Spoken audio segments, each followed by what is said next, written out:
আজকে আমাদের আলোচনার টপিক হচ্ছে low back pain. That means back pain, lower back, কোমরে ব্যথা, সোজা কথা আর কি।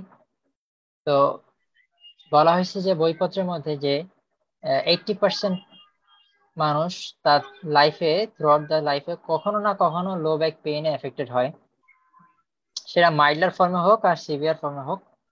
অলমোস্ট আমরা সবাই কম বেশি আমরা লো ব্যাক পেইন কিছুটা কখনো না কখনো অনুভব করছি, যে কোমরে ব্যথা হয়ে গেছে। অ্যাটলিস্ট বসে থাকতে থাকতে ব্যথা হয়ে যায় আর কি অনেক সময়। তো এটা এতটাই কমন আর কি পপুলেশনের মধ্যে। এবং এটা যদি স্পেসিফিক ভাবে ট্রিট করা না যায়, অপটিমাম ভাবে ট্রিট করা না যায়, পেশেন্টের অনেক রকম ভোগান্তি হইতে পারে। তো এই জন্য এটাকে খুব ভালোভাবে অ্যাপ্রোচটা জানা আহ, আমাদের জন্য খুব ইম্পর্টেন্ট।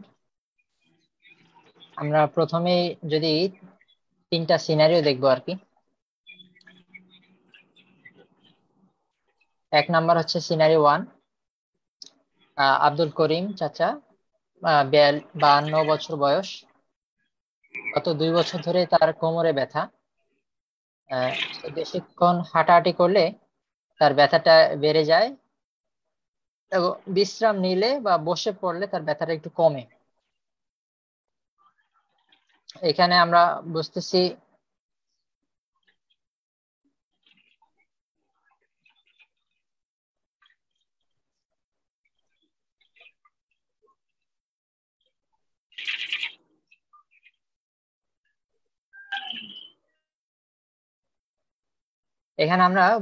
যে পেশেন্টের একজন এল্ডারলি এজ, মোটামুটি অ্যারাউন্ড 50, 52, এবং তার এইটা ব্যথাটা হচ্ছে সে হাঁটাহাঁটি করলে ব্যথাটা বাড়ে। দ্যাট মিনস অ্যাক্টিভিটি করলে তার ব্যথাটা বাড়তেছে, এবং সে রেস্ট নিলে তার ব্যথাটা কমে যাচ্ছে। তো ইট ইজ মোর লাইকলি একটা মেকানিক্যাল ব্যাক পেইন।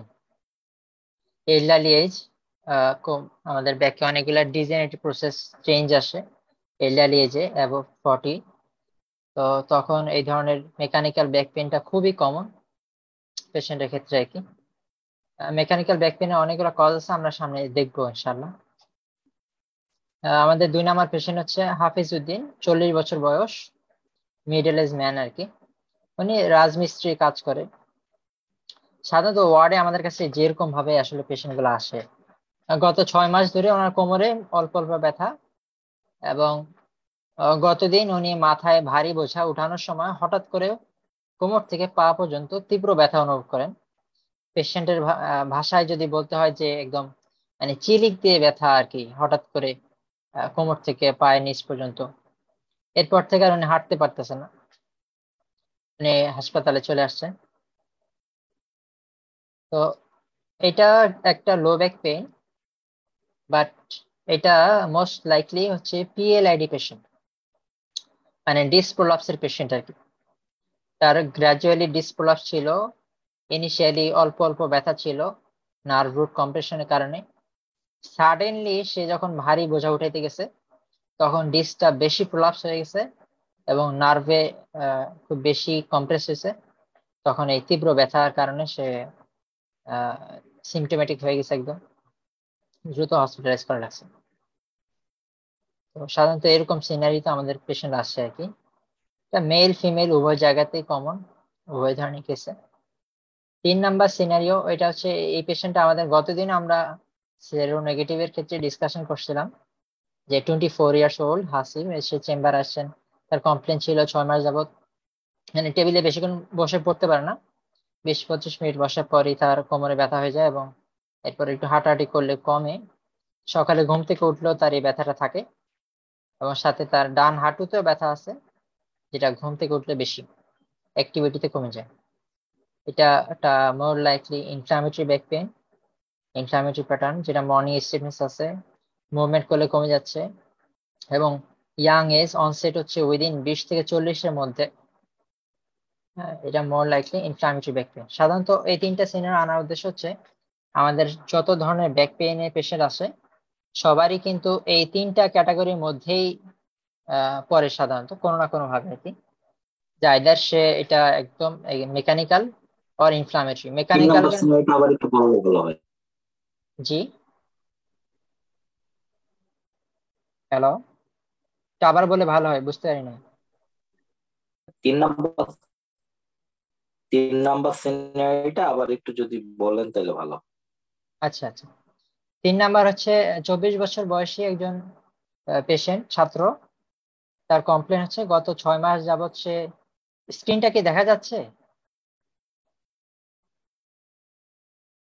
বা স্ক্রিন দেখা যাচ্ছে কিনা? হ্যাঁ, যাচ্ছে। আচ্ছা, লাস্ট 6 মাস তার এরকম টেবিলে বসে থাকলে বেশিক্ষণ 15-20 মিনিট 25 মিনিট পরে তার এরকম ব্যথা হয়ে যাচ্ছে আর কি, বেশ ভালোই ব্যথা। এরপরে সে হাঁটাহাঁটি করলে কিছুক্ষণ ব্যথাটা কমে, এবং এই ব্যথাটা তার সকালে ঘুম থেকে ওঠার পরেও থাকে। আর সাথে অ্যাসিডে তার রাইট নিতে ডান হাঁটুতে ব্যথা আছে, এটাও ঘুম থেকে উঠলে ব্যথা থাকে, হাঁটাহাঁটি করলে ব্যথাটা একটু কমে। তো এটা একটা ইনফ্লামেটরি প্যাটার্নে পেইন আর কি, রেস্টে তার বেশি, মুভমেন্টে কম, মর্নিং স্টিফনেস থাকে, এবং অনসেটটা হচ্ছে 20 থেকে 40-এর মধ্যে। এটা মোর লাইকলি একটা ইনফ্লামেটরি প্যাটার্নে পেইন, এবং এটা সেরোনেগেটিভ আর্থ্রাইটিস থেকে। সাধারণত ব্যাক পেইনের ইনফ্লামেটরি পেইন গুলা সবই হচ্ছে সেরোনেগেটিভ আর্থ্রাইটিস। তো কোনো পেশেন্ট ব্যাক পেইন আসলে এই 3টা ক্যাটাগরির মধ্যে তার ব্যথাটা হয় সাধারণত। আইদার এটা নিউরোলজিক্যাল, আর একদম এক্সাক্ট পিওর মেকানিক্যাল, আর এটা ইনফ্লামেটরি ব্যাক পেইন। এই 3টার মধ্যে সাধারণত পেশেন্ট প্রেজেন্ট করে আর কি। তো আমরা এখন কিভাবে সিনারি থেকে তো আমরা অলরেডি অনেক কিছুই বুঝে ফেললাম। এইভাবে কিভাবে আমরা ডিফারেন্সিয়েট করবো যে মেকানিক্যাল, ইনফ্লামেটরি এবং নিউরোলজিক্যাল ব্যাক পেইন গুলো আর কি। প্রথম কথা হচ্ছে ব্যাক পেইন মানে সমস্ত পেইনের যে হিস্ট্রি, যে প্যাটার্ন সক্রেটিস, আমরা সেই সক্রেটিস অনুযায়ী এখানেও অ্যাসেস করতে হবে যে এই ব্যাক পেইনের সাইটটা কোথায়, মানে ব্যাক পেইনটা কোন জায়গাতে, ঠিক এটা কি একদম লাম্বার রিজিয়নে, নাকি এটা লোয়ার ব্যাক বলতে হচ্ছে থোরাসিক ভার্টিব্রার লোয়ার পোর্শনে, হ্যাঁ একটু উপরের দিকে, আহ, এটা আমাদেরকে হিস্ট্রি নিতে হবে।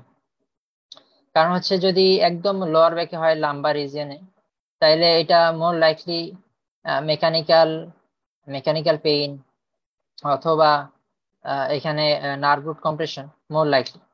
আর যদি কারো ডর্সাল রিজিয়নে, দ্যাট মিনস থোরাসিক ভার্টিব্রাল রিজিয়নে পেইন বলে, এইখানে pain either it is metastasis, vertebral বডিতে কোনো কার্সিনোমা মেটাস্টেসিস হয়েছে, অথবা এখানে মোস্ট লাইকলি টিবি থোরাসিক রিজিয়নে ভার্টিব্রা গুলা কি ইনভলভ করে, পরস ডিজিজ হয়, তখন এই ধরনের ব্যাক পেইন হতে পারে। সেই জন্য আমাদের সাইটটা অনেক বেশি ইম্পর্টেন্ট, আমাদের গুরুত্বপূর্ণ ক্লু দিবে। আবার সাইটের মধ্যে যদি কোনো পেশেন্টের ব্যথাটা এমন হয় যে একাধিক জায়গাতে, মানে 3-4 স্পেসে ব্যথা, নিচেও ব্যথা, উপরে ব্যথা, একাধিক জায়গাতে ব্যথা, তো এটাও ইন্ডিকেট করে মাল্টিপল রুট পেইন বা মাল্টিপল এরিয়া অফ পেইন। এটা ইন্ডিকেট করে যে ওয়েদার এটা মেটাস্টেসিস হয়েছে কিনা, ভার্টিব্রাল বডিতে কোনো ডিস্ট্রাকশন বা মেটাস্টেসিস আছে কিনা, এরকম আর কি। আমাদের সিভিয়ারিটি দেখতে হবে যে ব্যথার তীব্রতাটা কিরকম। সাধারণত যেটা মেকানিক্যাল পেইন, এটা সিভিয়ারিটি অত বেশি হয় না। মেকানিক্যাল ব্যাক পেইনটা ভেগ পেইন, এটা মাইল্ড টু মডারেট লেভেলে পেইন থাকে। কিন্তু সেখানে যদি এটা ইনফ্লামেটরি ব্যাক পেইন হয়, এটা সিভিয়ার থাকে। আর নিউরোলজিক্যাল যদি কজে ব্যাক পেইন হয়, এটা তো শুটিং, মানে তীব্র শুটিং পেইন থাকে আর কি। আমাদের টাইমিং টাইমিং অফ পেইনটা ইম্পর্টেন্ট, যে দিনে কোন সময়টা তার বেশি ব্যথা হয়। যদি পেশেন্টের মর্নিং স্টিফনেস, মানে সকালবেলা ঘুম থেকে উঠলে খুব বেশি ব্যথা, এরা হাঁটা চলা করলে ব্যথাটা কিছুটা কমে, ইট ইজ মোর লাইকলি তার এটা ইনফ্লামেটরি ব্যাক পেইন। যদি পেশেন্টের এমন হয় যে তার অ্যাক্টিভিটি করার পরে ব্যথাটা বাড়তেছে, তাহলে বুঝতে হবে যে এটা হচ্ছে মেকানিক্যাল। আর অ্যাক্টিভিটিতে তার নিউরোলজিক্যাল পেইনটাও বাড়বে, বাট নিউরোলজিক্যাল পেইনের ক্ষেত্রে তার পেইনের প্যাটার্নটা একটু ডিফারেন্ট হবে, এবং এক্সামিনেশন করলে আমরা সহজে বুঝতে পারবো। অনসেট অনসেট মানে ব্যথার অনসেটটা কিরকম, এটা আমাদের জন্য একটা গুরুত্বপূর্ণ ক্লু দিবে। যেমন যেটা ইনফ্লামেটরি ব্যাক পেইনের এটা অনসেট ইয়াং এজে অনসেট, এবং মানে 20 থেকে 40-এর মধ্যে এটার অনসেট, এবং এটা গ্রাজুয়াল প্রসেস, ধীরে ধীরে ধীরে ধীরে এটা ব্যথা হইতে থাকে, ব্যথা বাড়ে, দিনে দিনে বাড়তে থাকে। মেকানিক্যাল ব্যাক পেইনের অনসেট হচ্ছে অ্যাবভ 40-50, যেখানে সাধারণত মেকানিক্যাল কজ কারণে তার ব্যাক পেইনটা হয়। আহ সাথে তার আর যদি নিউরোলজিক্যাল হয়, নিউরোলজিক্যাল সাধারণত নার্ভ রুট কম্প্রেশনের পেইনটা হচ্ছে ওই যেমন রাজমিস্ত্রি যে সিনারিটা আমরা দেখলাম, যারা হেভি ওয়ার্কার বা যারা মা বোনেরা যারা ঘরে কোমর ভেঙে অনেক বসে বসে কাজ করে, কাটাছেঁড়া করে বা ঘর মোছা এই ধরনের কাজগুলো বেশি করে, যেখানে কোমরকে বেন্ড করতে হয়, তখন দেখা যায় যে এদের গ্রাজুয়ালি ব্যথা থাকে, কিন্তু সাডেনলি খুব তীব্র ব্যথা হয় আর কি। যখন সাডেনলি ডিস্ক প্রলাপসটা বেশি হয়ে যায় তখনই এই প্রবলেমটা হয় আর কি, বা ভারী বোঝা উঠাইতে গিয়ে সাডেনলি তীব্র ব্যথা হয়ে গেছে আর কি। হ্যাঁ, এরকম একটা অনসেট থাকে। আর ক্যারেক্টার অলরেডি আমরা বলছি, কোনটা শার্প শার্প পেইন হচ্ছে আমাদের নিউরোলজিক্যাল ক্ষেত্রে থাকে, আর ডাল পেইন হচ্ছে মেকানিক্যাল পেইন। রেডিয়েশন রেডিয়েশন থেকে আমরা অনেক কিছু আইডেন্টিফাই করতে পারবো। একটা পেইন, একটা কোমরে লো ব্যাক পেইন পেশেন্টের শুধু কোমরেই ব্যথা আর কোথাও রেডিয়েশন নাই, দ্যাট মিনস এটা either inflammatory or mechanical back pain. শুধু কোমরেই ব্যথা কিন্তু কোথাও রেডিয়েশন নাই, তাহলে ইনফ্লামেটরি অথবা, এখন যদি এটা ইনফ্লামেটরি হয় তাহলে সেরোনেগেটিভ আর্থ্রাইটিস। ইনফ্লামেটরির মধ্যে কোমর ব্যথা হইতে পারে শুধু সেরোনেগেটিভ আর্থ্রাইটিস গুলোতে ইউজুয়ালি। তাহলে ওটার মধ্যে আমরা গতদিন দেখছি যে 5টা এন্টিটি আছে: ankylosing arthritis, ankylosing spondylitis, axial ankylosing arthritis মানে স্পন্ডাল আর্থ্রাইটিস, তারপর হচ্ছে psoriatic arthritis, reactive arthritis, enteropathic arthritis, এগুলোর মধ্যে কোন একটা হবে। আর যদি এটা তার শুধু কোমরেই যেহেতু ব্যথা, হয়তো ওদের মেকানিক্যাল হইতে পারে। মেকানিক্যাল মানে হচ্ছে আমাদের যে ভার্টিব্রাল যে স্ট্রাকচার, এই স্ট্রাকচারের মধ্যে ওই শুধুমাত্র নিউক্লিয়াস পালপোসাস ছাড়া বাকি পুরাটাই পেইন সেন্সিটিভ। ওইখানে দেখা যাচ্ছে কোনো মাসেল স্পাজমের কারণে বা মাসেল স্ট্রেন, আমাদের যে ব্যাকের যে মাসেল স্ট্রেনিং এর কারণে, অ্যাবনর্মাল পশ্চারের কারণে মাসেল স্ট্রেন হয়েছে, এখান থেকে লো ব্যাক পেইন। দীর্ঘক্ষণ সে অ্যাবনর্মাল পশ্চারে বসেছিল, এই কারণে তার ব্যথা হইতেছে পসিবল। অথবা কোনো কারণে কোমরে সে ট্রমাটিক আঘাত পাইছে, এখানে মাসেল ইনজুরি হয়েছে বা লিগামেন্ট ইনজুরি হয়েছে, সে ব্যথা পাইছে, এই কারণে তার লো ব্যাক পেইন হইতে পারে। তার এলিয়ালি যে ডিজেনারেটিভ প্রসেস অস্টিও আর্থ্রাইটিসে যে অস্টিওফাইট ফর্মেশন হয়েছে, সেটা ভার্টিব্রাল অস্টিওফাইট ফর্মেশন হওয়ার কারণে এখানে লো ব্যাক পেইন হচ্ছে, এখানে নার্ভ ইরিটেশন হচ্ছে। ওয়েদার পসিবল যে এখানকার লিগামেন্ট, আমরা যদি একটু ছবি দেখি তাহলে মানে আমাদের বুঝতে সুবিধা হবে। এখানে আর কি মেইনলি মেকানিক্যাল পেইন গুলা হয় সাধারণত আহ এই যে নিউক্লিয়াস পালপোসাস ছাড়া এই যে সারাউন্ডিং অ্যানুলাস ফাইব্রোসাস এবং এখানে যে anterior ligament, posterior ligament, muscles, এগুলা সবই মোটামুটি সেন্সিটিভ। এখানে যদি পোস্টেরিয়র লিগামেন্টে হাইপারট্রফি হয় গ্রাজুয়াল প্রসেসে, সেটা আমাদের লো ব্যাক পেইন করতে পারে। এখানে যে ফ্যাসেট থাকে, superior articular facet, infra articular facet, এই ফ্যাসেট জয়েন্টের মধ্যে যদি আর্থ্রোপ্যাথি হয়, এইখানে এই যে ফ্যাসেট জয়েন্ট, সুপ্রিয়র ফ্যাসেট আর ইনফিরিয়র ফ্যাসেট, এই ফ্যাসেট জয়েন্টের মধ্যে যদি আর্থ্রোপ্যাথি হয়, ক্রনিক্যালি ফ্রিকশন হইতে হইতে, অ্যাবনর্মালি ইউজ হইতে হইতে আর্থ্রোপ্যাথি হয়েছে, এখান থেকে পেইন হইতে পারে। এগুলো সবই স্পাইনাল স্টেনোসিস করে, আমরা দেখবো পরবর্তীতে স্পাইনাল স্টেনোসিস জিনিসটা কি।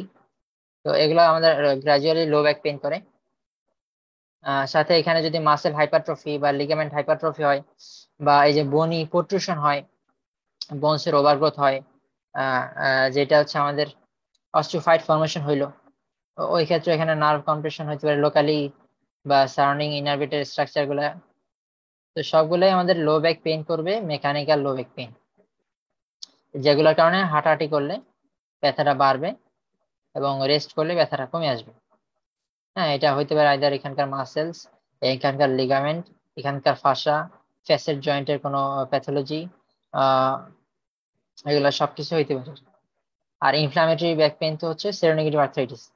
আর যদি কোনো কারণে তার নিউরোলজিক্যাল প্যাথোলজি হয়, দ্যাট মিনস হচ্ছে এই যে এখানে আমরা ডিস্ক দেখতেছি আর কি, যদি ডিস্ক, এই যে এখানকার ডিস্কের মধ্যে হচ্ছে নিউক্লিয়াস পালপোসাস, অ্যানুলাস ফাইব্রোসাস, ডিস্ক যদি কোনো কারণে বালজিং হয়ে প্রোট্রুশন হয়, হ্যাঁ, তখন আর কি যে সেখানে লোকালাইজ নার্ভ রুট কম্প্রেশন করলে এই এই নার্ভের যে রেডিয়েশন, এই নার্ভের যে ডার্মাটোম অনুযায়ী আমাদের পেইনটা ফিল হবে, নিউরোপ্যাথিক পেইন।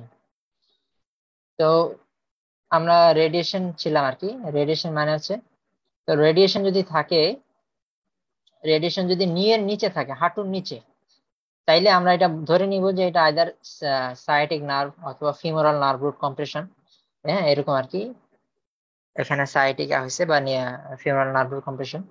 আর যদি হয় শুধুমাত্র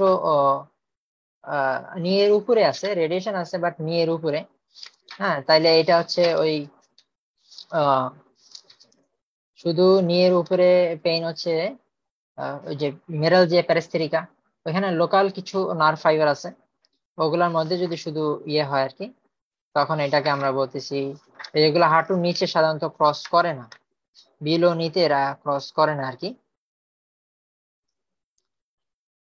আচ্ছা, তাহলে এই তিনটা জিনিস আমরা বুঝে ফেললাম যে হাঁটুর নিচে রেডিয়েশন করলে আমাদের সায়াটিক অথবা ফিমোরাল নার্ভ কম্প্রেশন, আর শুধু কোমরে ব্যথা হলে এটা আইদার ইনফ্লামেটরি আর মেকানিক্যাল। ইনফ্লামেটরি হলে তো সেরোনেগেটিভ আর্থ্রাইটিস, নন ইনফ্লামেটরি হলে মেকানিক্যালে যেগুলো আমরা দেখলাম স্ট্রাকচার, ওইখানকার লোকাল মাসেলস, ফাসা, ওইখানকার লিগামেন্টস, ওইখানকার বনি প্রোট্রুশন, বনি হাইপারট্রফি, অস্টিওফাইড ফর্মেশন, এগুলোর কারণে লোকালি নার্ভ ইরিটেট হয়ে পেইন হইতে পারে, লোকাল লোকাল ব্যাক পেইন।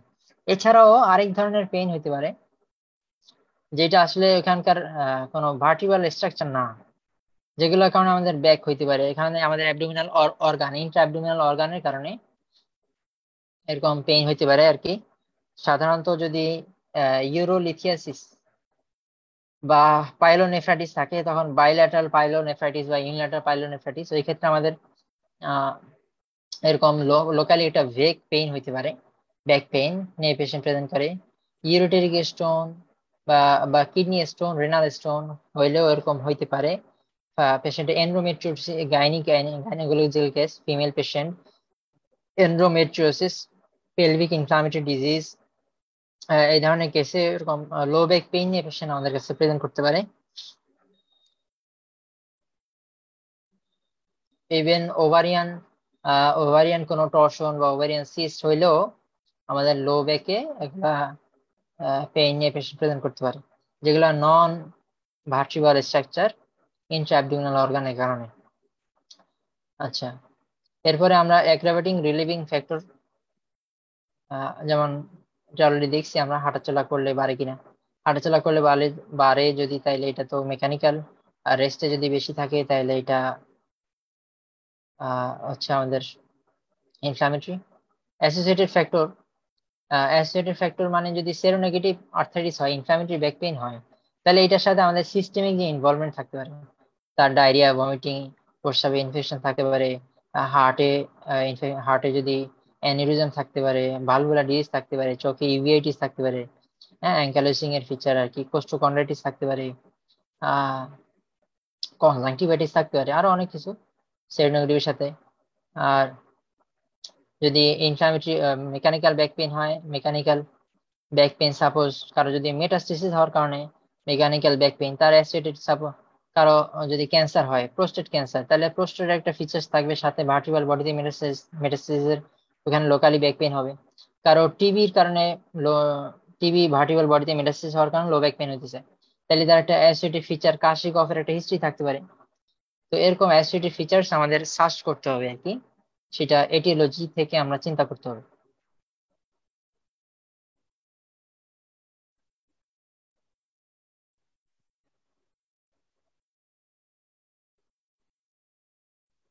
এখন একটা লো ব্যাক পেইনের ক্ষেত্রে আমাদের সবচেয়ে ইম্পর্টেন্ট হচ্ছে আহ এটা রেড ফ্ল্যাগস গুলো আগে আইডেন্টিফাই করা, কারণ এটার উপর আমাদের অনেক কিছু ডিপেন্ড করতেছে, আমাদের ম্যানেজমেন্ট অনেক কিছু এটার উপর ডিপেন্ড করে, ইনভেস্টিগেশন অনেক কিছু ডিপেন্ড করে।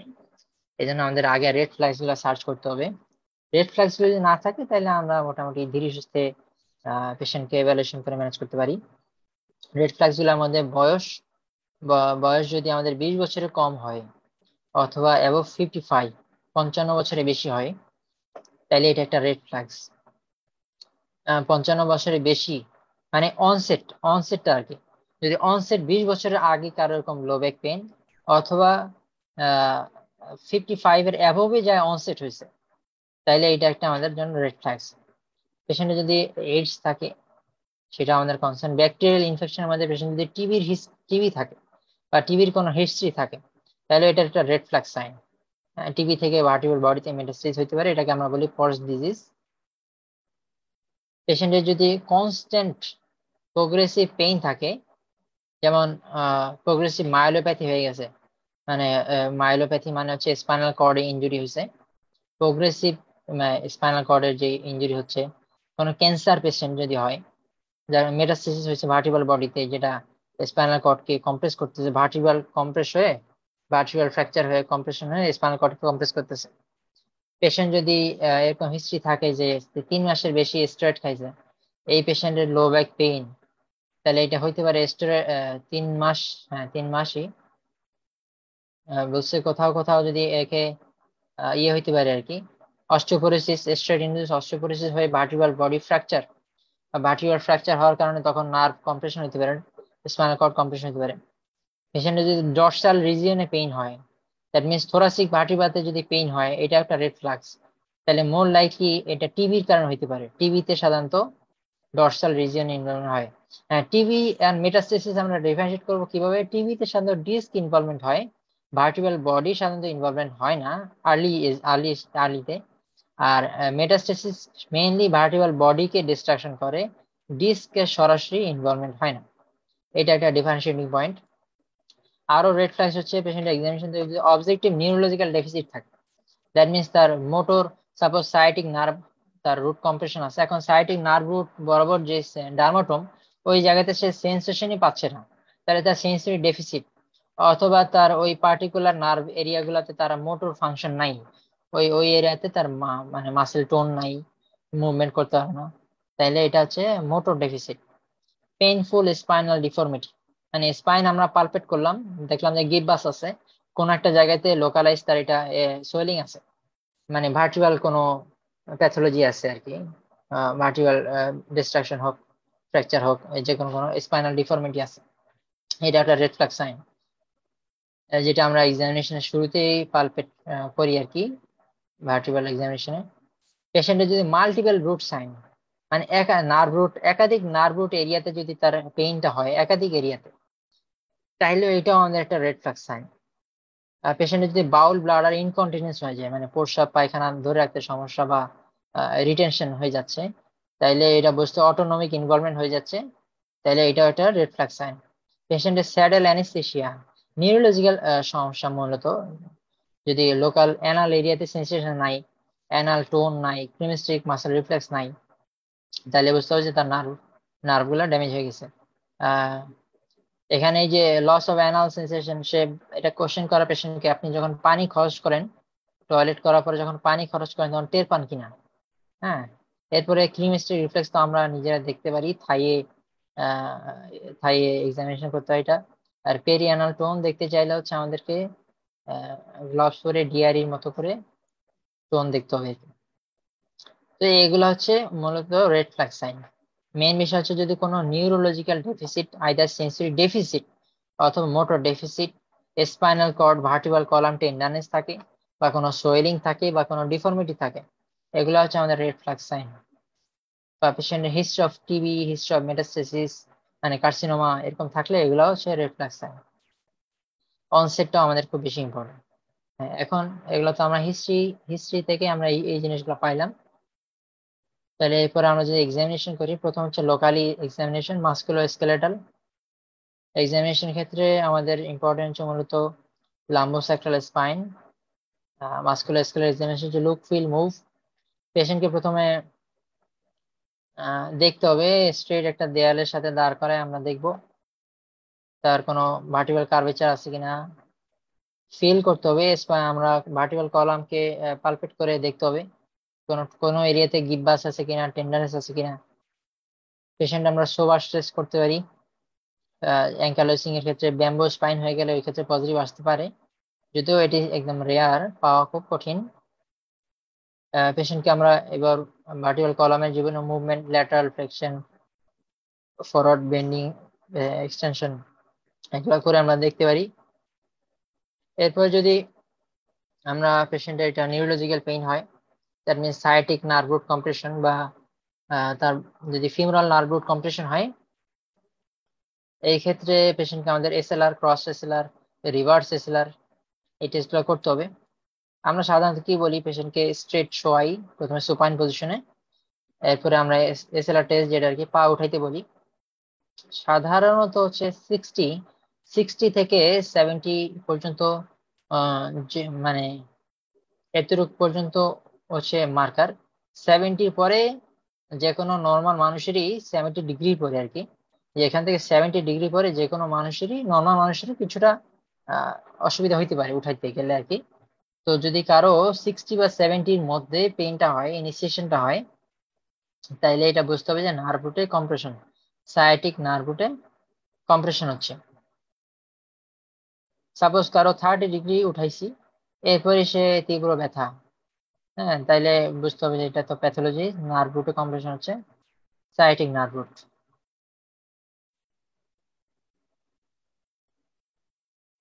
এখানে দেখানো হয়েছে রিভার্স এসএলআর আর কি। এটা হচ্ছে ফিমোরাল নার্ভ রুটে কম্প্রেশন থাকলে এই টেস্টটা পজিটিভ আসে। ফিমোরাল নার্ভ রুট, পেশেন্টকে প্রোন পজিশনে রেখে পাটাকে এইভাবে প্রথমে এইভাবে বেন্ডিং করা, বেন্ডিং করার পরে যদি পেইন হয় তাহলে তো এখানেই পজিটিভ এসে গেল। সেটা যদি না হয় আমরা আর একটু পাটাকে উপরে উঠায়, যেটা থাইয়ের পার্ট আর কি, এটাকে উপরে উঠানো আর একটু বেন্ডিং করা, তখন পেইন ইনিশিয়েট হয়। এসআই জয়েন্ট দেখার জন্য আমরা ফেভার্স টেস্ট করতে পারি। আমরা গ্রুপে কিছু ভিডিও শেয়ার দিছি এক্সামিনেশনে, ওইগুলা দেখে নিলে খুব ভালো হবে আর কি। মূলত এক্সামিনেশন করা আর কি, লোকালি মাস্কুলার স্কেলেটাল এক্সামিনেশন করা। প্যাট্রিক টেস্ট এইভাবে করতে হয় আর কি, ফেভার্স টেস্ট। গ্রুপে এক্সামিনেশন ভিডিও শেয়ার করা আছে।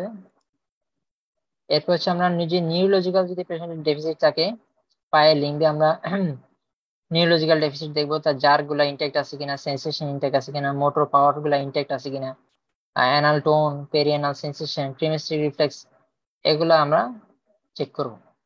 তাহলে আমাদের হিস্ট্রি এবং এক্সামিনেশন থেকে আমরা অলরেডি মোটামুটি ডায়াগনোসিসে পৌঁছে যাই। আর যদি আমরা ইনভেস্টিগেশনে আসতে চাই, আমরা যদি কজ আইডেন্টিফাই করতে চাই আর কি, সাধারণত আমাদের কি কি অপশনস আছে? অপশন হচ্ছে এক্স রে লাম্বোস্যাক্রাল স্পাইন, বোথ ভিউ, এটা করা যেতে পারে। এক্স রে করে আমরা আসলে কি দেখব? এক্স রে করে আমরা ভার্টিক্যাল বডিতে কোনো লেশন থাকলে এটা দেখতে পারবো। আদারওয়াইজ ইন্টারভার্টিক্যাল ডিস্কের কোনো প্যাথোলজি হলে, ডিস্ক প্রোলাপস হলে, ওটা আমরা এক্স রেতে পাবো না, কারণ কার্টিলেজ ওটা এক্স রেতে আসে না। মাসেলের মাসেলের খুব বেশি কিছু এক্স রেতে আসবে না। তাহলে আমরা এক্স রে করলে যেটা বুঝবো যে ইন্টারভার্টিক্যাল কলামের অ্যালাইনমেন্টটা ঠিক আছে কিনা, এটা আমরা বুঝতে পারবো।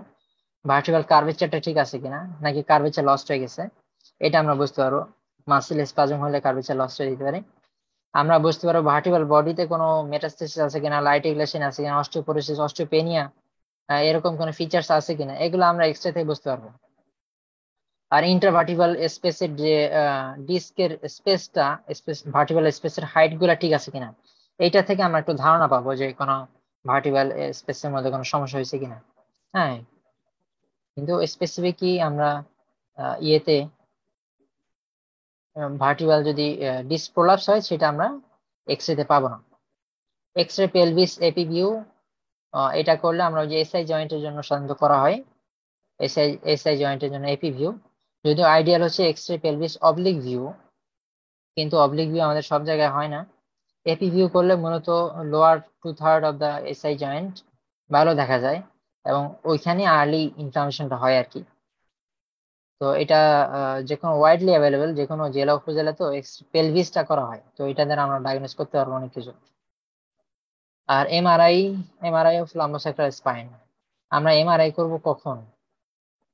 এমআরআই করব হচ্ছে যদি পেশেন্ট রেড ফ্লাক্স থাকে। আমরা যে অলরেডি রেড ফ্লাক্স গুলা ডিসকাস করছি, রেড ফ্লাক্স গুলো ইম্পর্টেন্ট এই জন্যই যে এই পেশেন্টকে আমি কখন এমআরআই দিব, কখন দিব না, এটা যেহেতু এটা একটা কস্টলি ইনভেস্টিগেশন, আমাদেরকে অপটিমাম ইন্ডিকেশন থাকলেই শুধুমাত্র দিতে হবে। আদারওয়াইজ হুটহাট এমআরআই ক্ষেত্রে কিছু মিস ইন্টারপ্রিটেশন আসতে পারে, হ্যাঁ, এটা আমরা দেখবো।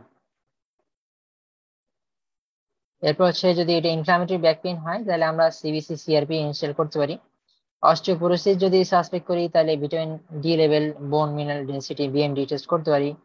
আমরা যদি দেখি এখানে ভার্টিব্রাল লাইট ইগলেশন আছে, মেটাস্টেসিস আছে, মাল্টিপল মাইলোমা সাসপেক্ট করলে আমরা PBF, CBC, Bence Jones protein, X ray, skull, protein, electrophoresis এগুলো করতে পারি। মানে এগুলো হচ্ছে আমাদের আইডেন্টিফাই দ্য কজ। যদি সেকেন্ডারি মেটাস্টেসিস যদি চিন্তা করি যেখানে কোনো সেকেন্ডারি মেটাস্টেসিস আছে, তাহলে পিএসএ প্রোস্টেটের জন্য করতে পারি, কার্সিনো এমব্রায়োনিক অ্যান্টিজেন করতে পারি, CA99, CA125 ওভারির জন্য, CA99 প্যানক্রিয়াসের জন্য, গাট থেকে ইন্টেস্টাইন থেকে কার্সিনো এমব্রায়োনিক অ্যান্টিজেন, আলফা ফিটোপ্রোটিন করতে পারি হচ্ছে আমাদের লিভারের কোনো কার্সিনোমা থেকে, এক্স রে, আলট্রাসোনোগ্রাম, হলো এগুলো আমরা তো করতে পারি সেকেন্ডারি কজ, প্রাইমারি সার্চ করার জন্য আর কি। টিবি, কাশি, কফ থাকলে পেশেন্টের X ray, sputum, FB, culture, MT test এগুলো করতে পারি। আর আমরা যেহেতু ড্রাগস দিতে হবে, ড্রাগস দেওয়ার আগে পেশেন্টের liver function, renal function test এগুলো আমাদের চেক করতে হবে। এখন আমরা পেশেন্টকে যে এমআরআই দিব, এমআরআই পেশেন্টকে আমরা দেওয়ার আগে আমাদের কিছু বিষয় আমাদের মাথায় রাখতে হবে। সেটা হচ্ছে যারা patient with back pain of mechanical origin, mechanical back pain, যাদের মেকানিক্যাল ব্যাক পেইন, এদের ক্ষেত্রে অনেক সময় এমআরআই নর্মাল থাকে, এক্স রে ইভেন নর্মাল থাকতে পারে। 30% এরকম ব্যাক পেইন এর পেশেন্টের এমআরআই নর্মাল থাকতে পারে, পেশেন্ট সিমটোমেটিক কিন্তু এমআরআই নর্মাল মেকানিক্যাল ব্যাক পেইনে পসিবল।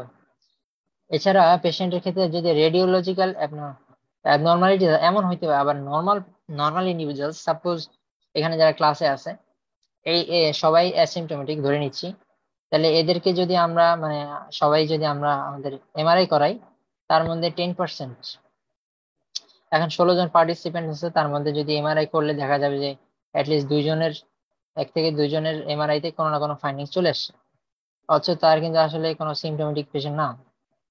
তো এই জন্য এই ডাইলেমা গুলা ট্রিট হইতে পারে হুটহাট করে এমআরআই করে ফেললে আর কি। 50 বছর বয়সের পরে প্রায় 2/3 পেশেন্ট ইন্ডিভিজুয়ালস যাদের আমাদের ডিজেনারেটিভ চেঞ্জ হয়ে যায়, এটা এজ রিলেটেড প্রসেস, এটাকে আটকানো আসলে পসিবল হয় না। তো এটা অনেক বড় একটা অ্যামাউন্ট, যেখানে 2/3 মানুষেরই কোনো না কোনো ডিজেনারেটিভ চেঞ্জ আছে।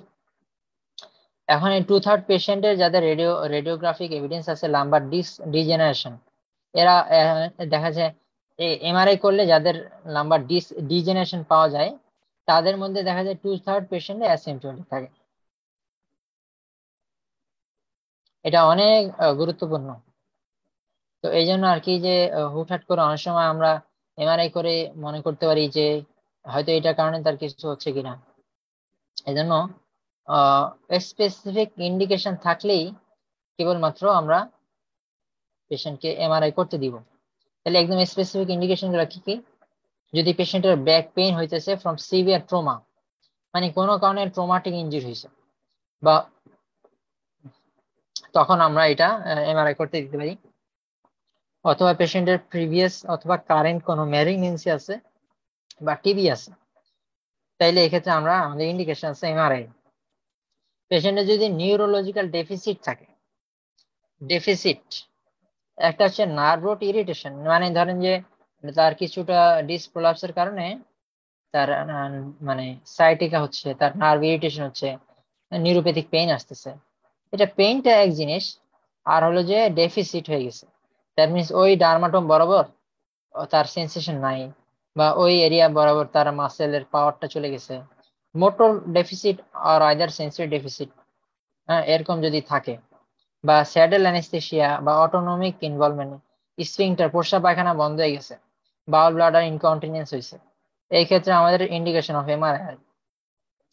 অথবা আমরা যখন এক্সামিনেশন করে দেখি যে স্পাইনাল কর্ডের ডিফর্মিটি বা পেইনফুল স্পাইনাল কর্ড, ভার্টিব্রাল কলামে পেইন আছে, হ্যাঁ, তখন আমাদের ইন্ডিকেশন অফ এমআরআই আছে।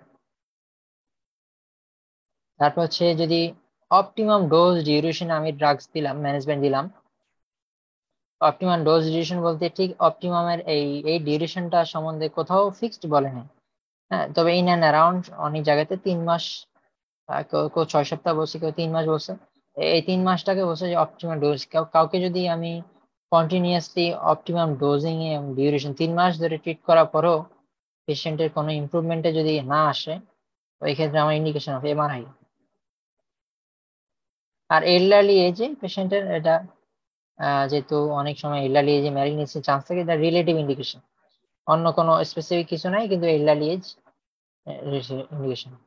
তো ব্যাক পেইনের পেশেন্টের ক্ষেত্রে আহ এটা এদের ন্যাচারাল কোর্স হচ্ছে কি, যেহেতু 90% ব্যাক পেইন হচ্ছে মেকানিক্যাল, 90% ব্যাক পেইন মেকানিক্যাল,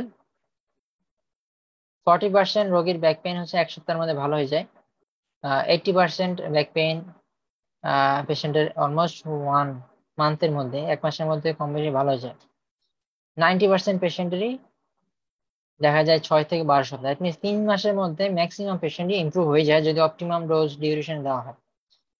এরপরও কিছু কিছু পেশেন্টের ব্যথা পারসিস্ট করে 10% কেসে। আর প্রথম দিকে পেশেন্টের একটা সমস্যা হচ্ছে, পেশেন্ট দিলে ওষুধ দিয়েই মনে করে যে আমার ভালো করে দেন, হুট করে ভালো করে দেন, কিন্তু ওষুধ দেওয়ার পরও কিছু না কিছু পেইন সব পেশেন্টেরই থাকে আর কি, এটা কাউন্সিল করে দেওয়া। তো এইভাবে আর কি, যে ন্যাচারাল কোর্সটা যদি আমাদের মাথায় থাকে যে না, ওনার ব্যথাটা 1 মাস মতো থাকতে পারে, 80% পেশেন্ট 1 মাসের মধ্যে ভালো হয়ে যায়, তো ওনার পেশেন্টকে বলা যাবে বাবা আপনার এই ব্যথাটা কিছুটা থাকবে, 1 মাসের পরে এই ব্যথাটা মোটামুটি পুরাটাই কমে আসবে ইনশাল্লাহ। তো এখন আমরা কোন পেশেন্টকে সার্জারির কথা বলতে হবে, যে এই পেশেন্টকে আমাদের আর্জেন্ট সার্জারি প্রয়োজন, আর কোন পেশেন্টকে আমরা আমাদের কনজারভেটিভ ম্যানেজমেন্টের উপরেই রাখবো। একটা হচ্ছে যে ইলেকটিভ সার্জারি, যে ইন্ডিকেশন সার্জারি আছে, একে সার্জারি করতে হবে। আহ, এক হচ্ছে ইলেকটিভ সার্জারি কখন, back pain with neurological deficit with radiological evidence of root compression. পেশেন্টের যদি নিউরোলজিক্যাল ডেফিসিট থাকে, সাথে রেডিওলজিক্যাল এভিডেন্স থাকে, এমআরআই তে করে দেখলাম যে নার্ভের রুট কম্প্রেশন ডিস্ক প্রলাপস আছে, সাথে পেশেন্ট এক্সামিনেশন করে দেখছি না নিউরোলজিক্যাল ডেফিসিট আছে, সেন্সরি লস আছে বা মোটর লস আছে, ডেফিসিট আছে, তাইলে এখানে আমাদের সার্জারি করাটা ভালো। পেশেন্টের স্যাডেল অ্যানেস্থেসিয়া, পেরিয়ানাল এরিয়াতে সেন্সেশন নাই, পায়খানা প্রস্রাবের সমস্যা হচ্ছে, স্যাডেল মানে এই ক্ষেত্রেও সার্জারি আছে। অপটিমাম ম্যানেজমেন্ট দিলাম 3 মাস 4 মাস বা আরো আরো বেশি অপটিমাম ডোজে দিলাম, এরপরও পেশেন্টের কাজ হচ্ছে না, সিমটম ইমপ্রুভ হচ্ছে না, এই ক্ষেত্রে আমাদের ইন্ডিকেশন অফ সার্জারি আছে। ইমার্জেন্সি সার্জারি, এরকম সিমটম দেখা দিচ্ছে, ইমিডিয়েট সার্জারিতে যাইতে হবে। সেটা কি কি হচ্ছে, severely progressive constant pain, progressive pain, severe pain, যেটা কোনোভাবেই not relieved by any amount of analgesia, মানে আমি all the modalities of the মানে অ্যানালজেসিক্স, সব ধরনের অ্যানালজেসিস আমি ইউজ করছি, অপটিমাম ডোজ দিছি, ডিউরেশন দিছি, কাজ হচ্ছে না, এরপরও পারসিস্টেন্ট প্রোগ্রেস পেইন, তাহলে এখানে ইমার্জেন্সি সার্জারি করে নেওয়া। পেশেন্টের স্পাইনাল ইনস্টেবিলিটি, মানে ভার্টিক্যাল কার্ভেচার লস্ট হয়ে গেছে, লস্ট হয়েছে মানে আর কি তার মানে ভার্টিক্যাল হাইট ডিফর্মিটি হাইট কমে গেছে, অথবা তার কোনো কম্প্রেশন আছে, নার্ভ রুটে কম্প্রেশন, মানে ভার্টিক্যাল ফ্র্যাকচার ডিসলোকেশন এরেশন হয়ে এখন নার্ভ রুটে কম্প্রেশন হচ্ছে, যে কোনো সময় স্পাইনাল কর্ডে অনেক মানে বেশি সমস্যা দিতে পারে স্পাইনাল কর্ডে, যেটা এখন সার্জারি না করলে স্পাইনাল কর্ড ইনজুরি হবে অনেক বেশি। এক্ষেত্রে আহ, আমাদের ইমার্জেন্সি সার্জারিতে যেতে হবে। আর একটা কেসে ইমার্জেন্সি সার্জারি যেতে হবে আমাদের, যদি বাউল ব্লাডার ইনস্টেবিলিটি হয়, প্রস্রাব পায়খানাতে সমস্যা হয়ে গেছে, ধরে রাখতে পারতেছে না, অথবা রিটেনশন হয়ে যাচ্ছে, এই পেশেন্টকে ইমার্জেন্সি সার্জারিতে যাইতে হবে আর কি, করা ইকোনিয়া সিনড্রোম হয়ে যায় পেশেন্ট।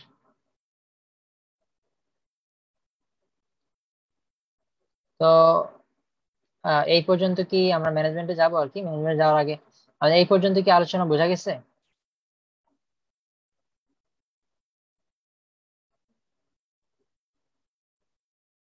কেউ একজন মাইক্রোফোন অন করে একটু রেসপন্স করলে ভালো হতো।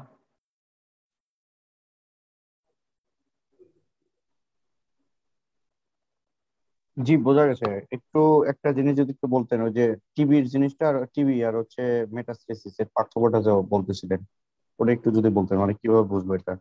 আচ্ছা আচ্ছা, ওই টিবি পেশেন্টের একটা তো অ্যাক্টিভ টিবি হিস্ট্রি থাকতে পারে প্রথমত, আর এর কাশি কফ থাকতে পারে, আর সাথে টিবির যে বনি মেটাস্টেসিস হয় তখন সাধারণত ইন্টারভার্টিব্রাল ডিস্কে ইনভলভমেন্ট হয়, ডিস্কে ইনভলভমেন্টটা হয়, বডিতে ভার্টিক্যাল বডিতে ইনভলভমেন্টটা হয় না।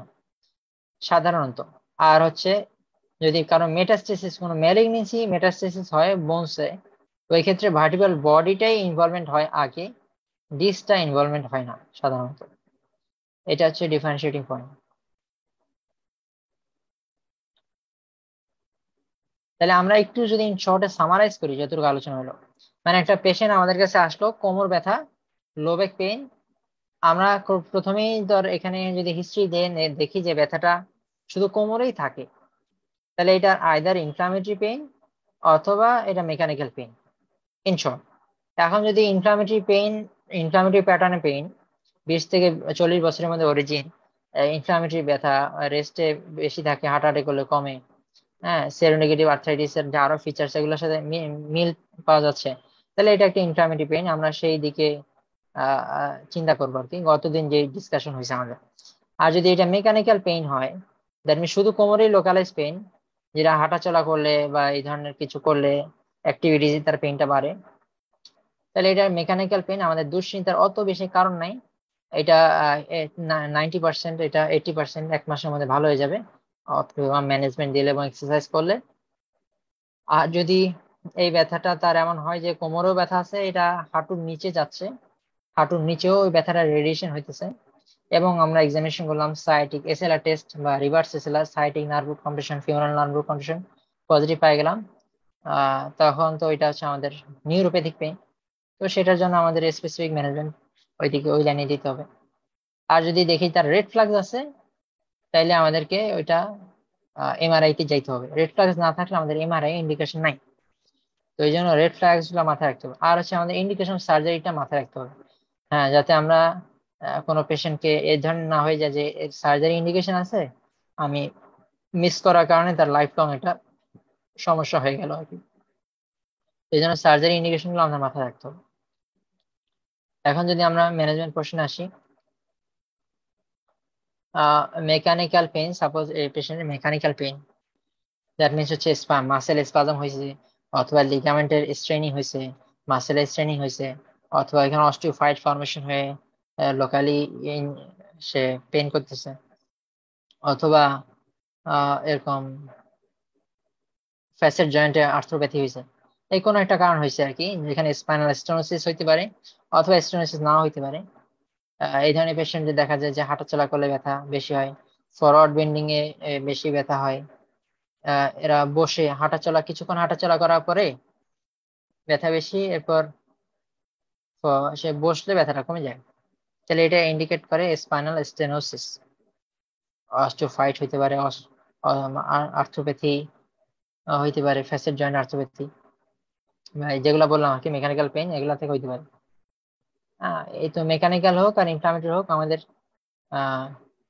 যদি একদম লো মাইল্ড গ্রেডের পেইন হয়, তাহলে আমরা প্যারাসিটামল দ্বারা ওই যে অ্যানালজেসিক ডোজ অ্যাটলিস্ট 3 গ্রাম পার ডে দিতে পারি। সাধারণত এত কম ব্যথা নিয়ে আমাদের কাছে কোনদিন আসে না, তো এটা আমরা রাখছি আর কি এজ এ প্রোটোকল।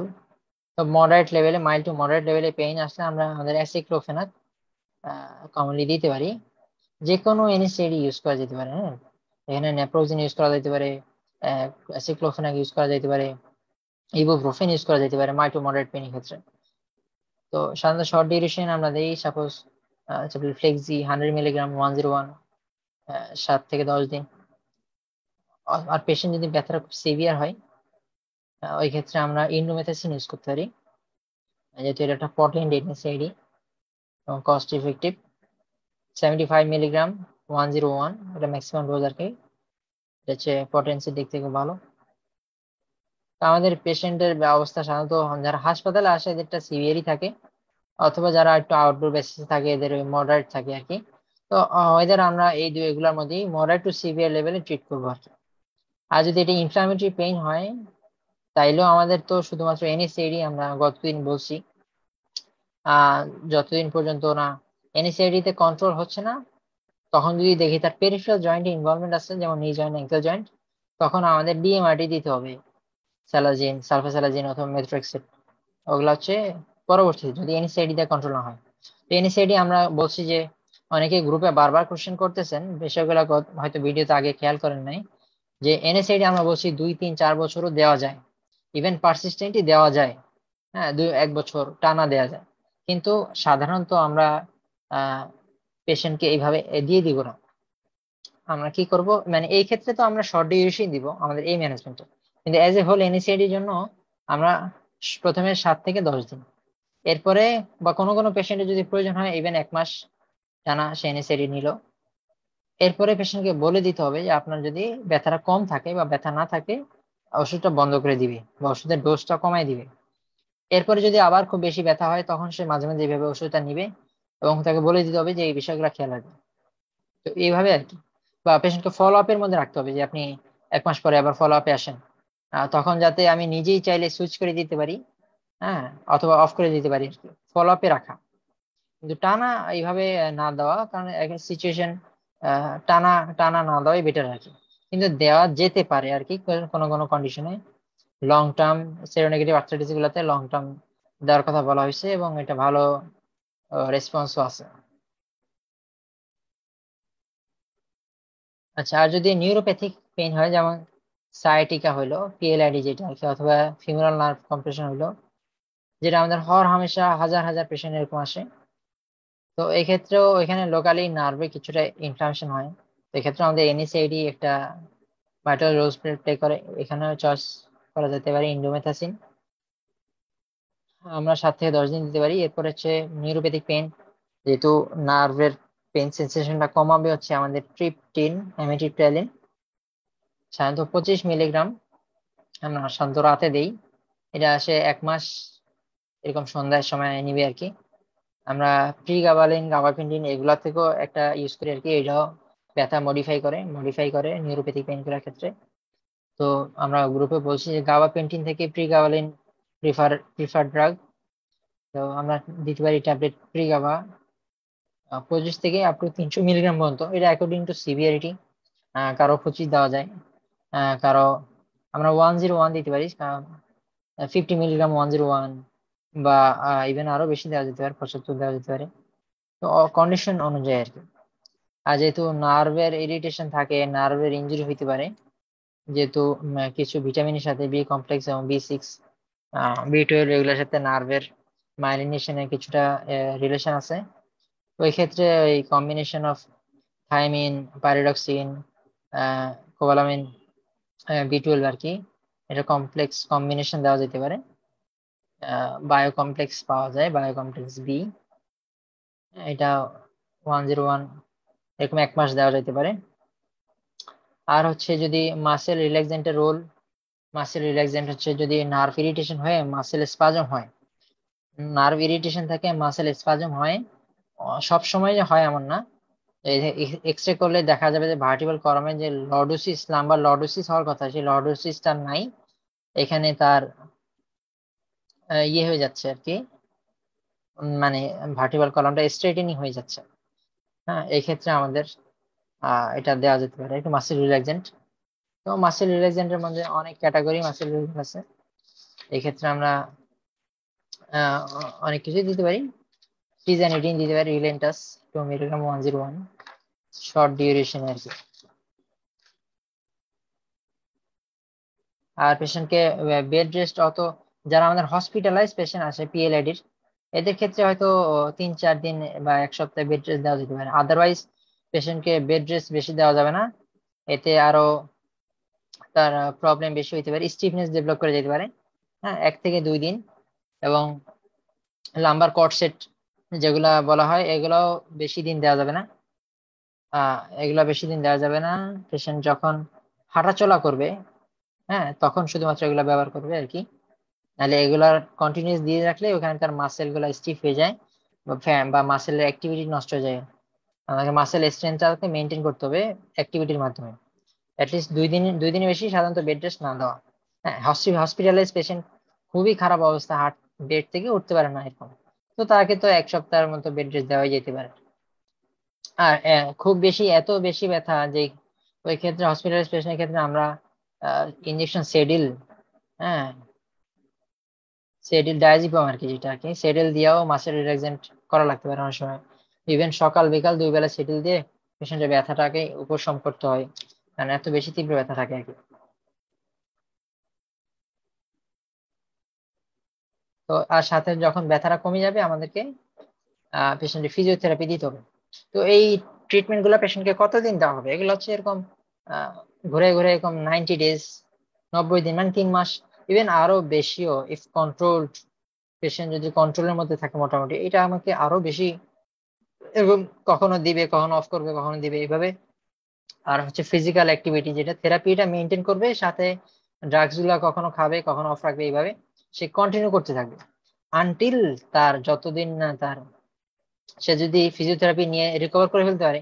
হ্যাঁ, একটা বিষয় আমাদেরকে মাথায় রাখতে হবে, তার ওষুধ কিন্তু কখনই তার ডিজিজের প্রোগ্রেশনটাকে চেঞ্জ করবে, মানে রিভার্স করবে না, প্রোগ্রেশনটাকে সে হল্ট করবে অথবা সিমটমটাকে কমায় রাখবে।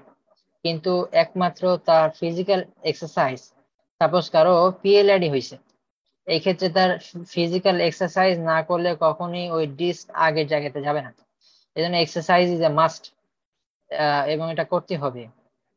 কারো স্পাইনাল স্টেনোসিস হয়েছে, এই ক্ষেত্রেও এক্সারসাইজের অনেক ভাইটাল একটা রোল আছে। তো এক্সারসাইজটা পেশেন্টকে, এইটাই মেইন সমস্যা হয়। পেশেন্ট যখনই আমাদের কাছে আসে তখন হচ্ছে এমন স্টেজে আসে মোটামুটি সে ড্রাগস দিলে কিন্তু কন্ট্রোল হয়ে যাবে, অপটিমাম ডোজ ডিউরেশনে সে সব ধরনের ড্রাগস পাইলে, এবং সে যদি ফিজিক্যাল অ্যাক্টিভিটি মানে এক্সারসাইজটা করে এবং নিজেকে ওভাবে মেনটেন করে চলে, তার কিন্তু সার্জারি পর্যন্ত প্রোগ্রেস করা লাগে না। কিন্তু দেখা যায় 90% কেসে পেশেন্ট আর এক্সারসাইজ করে না, বাসায় গিয়ে আর এক্সারসাইজ করে না। ওই ক্ষেত্রে পেশেন্টের এক সময় সার্জারি ইন্ডিকেশন চলে আসে। আচ্ছা, এখানে আমরা একটু দেখি আমরা কোন ধরনের পেশেন্টে কি ধরনের এক্সারসাইজ দিব। এই ছবিটা দেখা যাচ্ছে?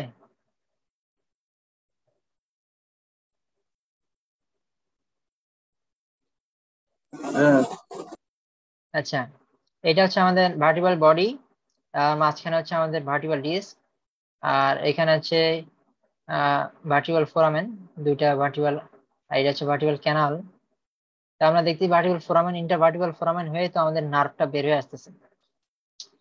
তো যাদের পিএলআইডি হয়, আমি গ্রুপে একটা ভিডিও শেয়ার করছিলাম আর কি, যাদের পিএলআইডি হয় বা ডিস্ক প্রোলাপস থাকে, এদের কি হয়, এই যে এই ডিস্কটা বের হয়ে এসে এই নার্ভে কম্প্রেস করে, তখন এই নার্ভ রুটে কম্প্রেস হওয়ার কারণে এই নার্ভের ডিস্ট্রিবিউশন অনুযায়ী তার পেইন হয়। তো এই পেশেন্ট এটা কিন্তু হচ্ছে এক্সটেনশন অবস্থায় আছে পেশেন্ট, এই যে এক্সটেনশন, মানে এক্সটেনশন করলে তার ভার্টিকাল কলামটা এরকম আসে। আর পেশেন্ট যদি ফ্লেকশন করে, এই যে এটাতে যে ফ্লেকশন করে, এই যে ফ্লেকশন করে মানে ফরওয়ার্ড বেন্ডিং আর কি, ফরওয়ার্ড বেন্ডিং করলে মানে এই জিনিসটা এরকম হয়, ফরওয়ার্ড বেন্ডিং করলে তখন এই ইন্টারভার্টিকাল ফোরামেনটা ওয়াইডেনিং হয়, এই এরিয়াগুলো একটু রিল্যাক্স হয়। তো যাদের ক্ষেত্রে ডিস্ক প্রোলাপস আছে, তো ডিস্ক প্রোলাপস আছে মানে হচ্ছে ডিস্কটা বের হয়ে তার পেশেন্ট নার্ভকে কম্প্রেস করতেছে। তো এই পেশেন্টকে এরা যখন এরকম এক্সটেনশন করবে, মানে পোস্টেরিয়রলি বেন্ডিং হবে, এক্সটেনশন করবে, তখন এই অ্যান্টেরিয়রলি স্পেসটা একটু ফ্রি হবে, ওয়াইড হবে, তখন এই ডিস্কটা চেষ্টা করবে এখানে চলে আসার, যেটা ব্যাকে ছিল ওইটা সে গ্রাজুয়ালি সামনে চলে আসার, তার আগের স্পেসে চলে আসতে চেষ্টা করবে। তো এইটা হচ্ছে যাদের ডিস্ক প্রোলাপস, তাদেরকে এই এক্সটেনশন এক্সারসাইজ, গ্রুপে একটা ভিডিও শেয়ার করছে, ওইটা দেখলে খুব ভালো বুঝে আসবে, খুব সুন্দর অ্যানিমেশন আছে ওইটার মধ্যে। তো এই পেশেন্টকে যদি এক্সটেনশন এক্সারসাইজ দেওয়া হয় ডিস্ক প্রোলাপসের পেশেন্টের, তাহলে ধীরে ধীরে তার এই ডিস্কটা তার ভার্টিকাল অ্যালাইনমেন্টের মধ্যে চলে আসবে, যেটা বাইরে প্রোট্রুশন হয়েছিল। আর এই পেশেন্টে যদি ডিস্ক প্রোলাপসের পেশেন্ট যদি এরকম ফরওয়ার্ড বেন্ডিং করে, যাদের ডিস্ক প্রোলাপস, এরা যদি ফরওয়ার্ড সামনে ঝুঁকে কাজ করে, ফরওয়ার্ড বেন্ডিং করে, তাইলে এদের তো সামনে আরো চাপ পড়লো, ডিস্কটা আরো পিছন দিকে বেরিয়ে আসবে, পিছন দিকে বেরিয়ে আসলে কি হবে, নার্ভে আরো কম্প্রেস হবে। হ্যাঁ, আর যাদের ক্ষেত্রে স্পাইনাল স্টেনোসিস হয়, হ্যাঁ ডিস্ক প্রোলাপস থেকেও স্পাইনাল স্টেনোসিস হতে পারে।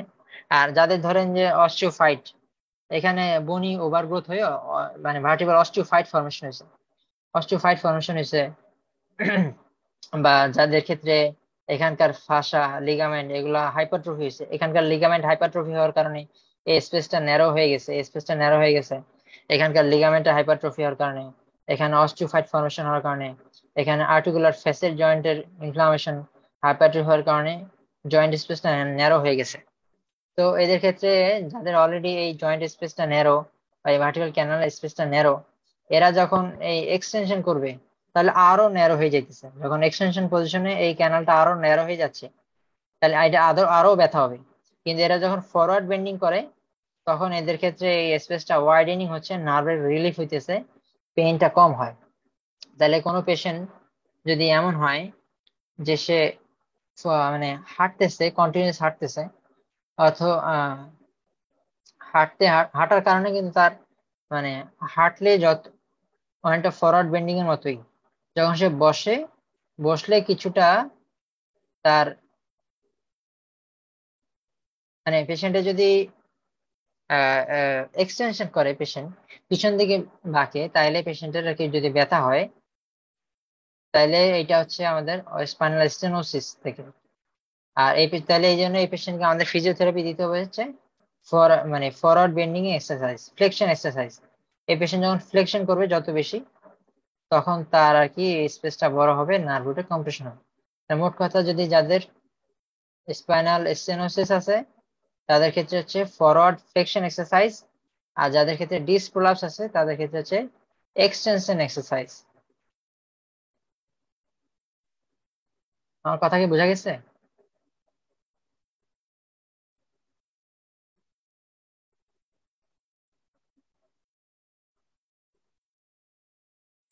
জি। তো এই হচ্ছে আমাদের মোটামুটি ম্যানেজমেন্ট আর কি। তো এখন আমরা তাহলে কোশ্চেন অ্যান্সার সেশনে যেতে পারি।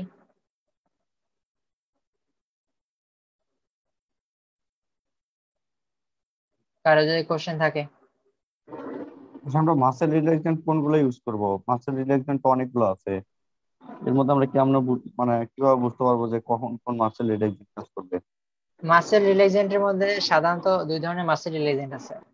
এক হচ্ছে যেগুলা পেরিফেরালি কাজ করে, আর এক হচ্ছে সেন্ট্রালি ব্রেন স্পাইনাল কর্ডের মধ্যে কাজ করে। তো পেরিফেরালি কাজ করে যেগুলো হচ্ছে অ্যাট্রাকোরিয়াম, প্যানকুরিয়াম, এগুলো হচ্ছে আমরা পোস্ট সার্জিক্যাল কন্ডিশন অনেক সময় ইউজ করি। তো ওগুলো আমাদের এখানকার কোনো ইন্ডিকেশন। আমরা যেগুলা আমাদের স্পাইনাল কর্ডের ভার্টিব্রাল মাসেল স্পাজম হইলে যেগুলো ইউজ হয়, এগুলো হচ্ছে মেইনলি আমরা ব্যাকলো ইউজ করতে পারি। আমরা মায়োলেক্স হিসেবে যেটা ইউজ করি হচ্ছে টলপেরিসন মায়োলেক্স, এটাও ইউজ করা যায়। আর আমরা যেটা বলছি যে টিজানিডিন আর কি, রিলেন্টাস, এগুলো হচ্ছে আমাদের লো ব্যাক পেনের মানে এখানকার সেন্ট্রালি অ্যাক্টিং স্পাইনাল কর্ডের মাসেলকে রিল্যাক্স করার জন্য ব্যবহার করা হয়। তাহলে বেনজোডাইজিপাম ইউজ করতে পারবো কখন? ওটা ওই যে শুধু হসপিটালাইজ থাকলে বেনজোডাইজিপাম ইউজ করা যাবে, মানে ওই ডায়াজিপাম যেগুলো বেনজোডায়াজিপাম ও ওয়ান কাইন্ড অফ, এটা দুইটা পারপাসে ইউজ করি। এটা তো আমরা আউটডোর বেসিসে, বেনজোডায়াজিপামে তো আমাদের কোনো ইউজ নেই। যে সমস্ত পেশেন্ট হসপিটালাইজ আছে, এত সিভিয়ার ব্যথা, কোনোভাবে একে কন্ট্রোল করা যাচ্ছে না, তো একে বেনজোডায়াজিপাম দিলে আমাদের দুইটা পারপাস সার্ভ হবে। এক হচ্ছে তার লোকালি মাসেল রিল্যাক্সেন্ট হিসেবে সে কিছুটা কাজ করবে। সেকেন্ড পারপাস হচ্ছে পেশেন্ট সিডেশনের মধ্যে থাকবে।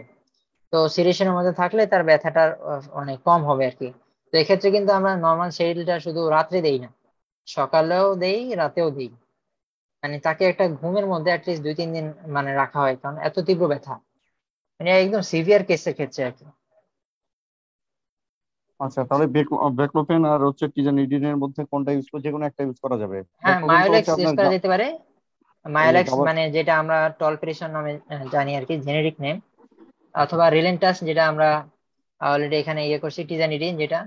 আচ্ছা, আর হ্যাঁ। হচ্ছে আমাদের ব্যাকলোফেন নামে যেটা পাওয়া, মানে ব্যাকলো নামে যেটা পাওয়া যায়, ব্যাকলোফেন, এটাও ইউজ করা যেতে পারে আর কি। কখন সেন্ট্রালি অ্যাক্টিং আর কখন locally acting muscle relaxant use করব? ওই তো লোকালি অ্যাক্টিং, জি। লোকালি অ্যাক্টিং তো না, মানে আমরা সাধারণত এই মাসেল রিল্যাক্সেশন এক্ষেত্রে হচ্ছে স্পাইনাল কর্ডে যদি মাসেল স্পাজম থাকে, সাধারণত ওই যে নার্ভ রুট কম্প্রেস হইলে, যেমন ধরেন যে এটা যদি মেকানিক্যাল পেইন হয় তাহলে আমার মাসেল রিল্যাক্সেশনটা খুব রোলই নাই। কিন্তু যদি নিউরোপ্যাথিক পেইন হয়, নিউরোপ্যাথিক পেইনের কারণে মাসেল স্পাজম হয়, ভার্টিক্যাল কর্মকার্য লস হয়। বা ধরেন যে উপজেলাতে অনেক সময় যে মারামারি করে আসে পেশেন্ট গুলা, একজন আরেকজনের ধরেন যে লাঠি দিয়ে কোমরে বাড়ি মারছে, তখন তার এখানকার লোকালি মাসেল স্পাজম হওয়ার কারণে ভার্টিক্যাল কলাম কার্ভেচার লস হয়েছে। তো তো এদের ক্ষেত্রে আমাদের মাসেল রিল্যাক্সেন্ট ইউজ করা যেতে পারে। এবং কোনটা ইউজ করি? Centrally acting. তো এগুলো হচ্ছে এই যে মায়োলেক্স, বেক্লোফেন, রিলেন্টাস, এগুলাই যে কোনোটা ইউজ করা যেতে পারে। আচ্ছা, আর যে লোকালি অ্যাক্টিং যেটা আছে যেমন ড্যান্ট্রোলিন, এগুলা কি ইউজ করা হয়? হ্যাঁ, ড্যান্ট্রোলিন এটা আসলে রিজার্ভ ড্রাগ। এটা সাধারণত ব্যবহার করা হয় না, এটা আরো পরবর্তীতে যখন আহ, তখন ইউজ করা হয়, সাধারণত এই স্টেজে এগুলো ইউজ করা হয় না।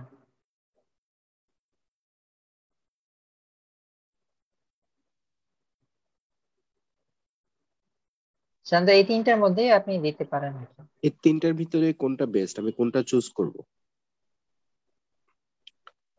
বেস্ট বলতে হ্যাঁ, এখানে ব্যাকলোফেন চাইতে হচ্ছে আপনার একটু পটেন্সি হচ্ছে আমাদের টিজানিডিন, এরপরে হচ্ছে আমাদের মায়োলেক্স বা টলপেরিসন। তো এখানে আহ আপনি যে কোনোটা ইউজ করতে পারেন, কারণ বেস্ট বলতে ওরকম স্পেসিফিক বলা কঠিন আর কি। মায়োলেক্স ইউজ করতে পারেন আপনি, টলপেরিসন যেটা আর কি।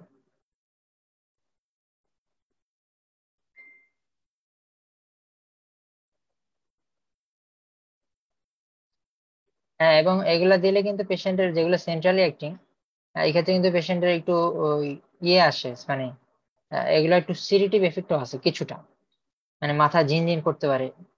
তো এই ধরনের পেশেন্ট তো যদি, এটা আমাদেরকে বলে দিতে হবে আর কি, এটা দেওয়ার পরে বলে দিতে হবে। যারা আউটডোর পেশেন্ট হসপিটালের মধ্যে আছে তো বেডে শুয়ে আছে, মানে আউটডোর কোনো পেশেন্টকে যদি দেই সেন্ট্রাল অ্যাক্টিং বলে দিতে হবে। সাইক্লোবেনজাপ্রিন কি ইউজ করা যায়? সাইক্লোবেনজাপিন ফ্লেক্সোর নামে যেটা পাওয়া যায়, ফ্লেক্সোর 5 mg 10 mg, locally acting muscle relax. Use করা যায়, কিন্তু সেটা আহ এই ক্ষেত্রে আমরা ইউজ করি না সাধারণত। লোকালি না অ্যাক্টিং আমি বলতে এখানে এখানে আহ, আমরা আমাদের মেইন চয়েস হচ্ছে যেটা স্পাইনাল কর্ডের উপর কাজ করবে। স্পাইনাল কর্ডের থেকে সে মানে মাসেলের টোনটাকে সে ইয়ে করবে আর কি, স্পাইনাল কর্ডে অ্যাকশন থাকতে হবে।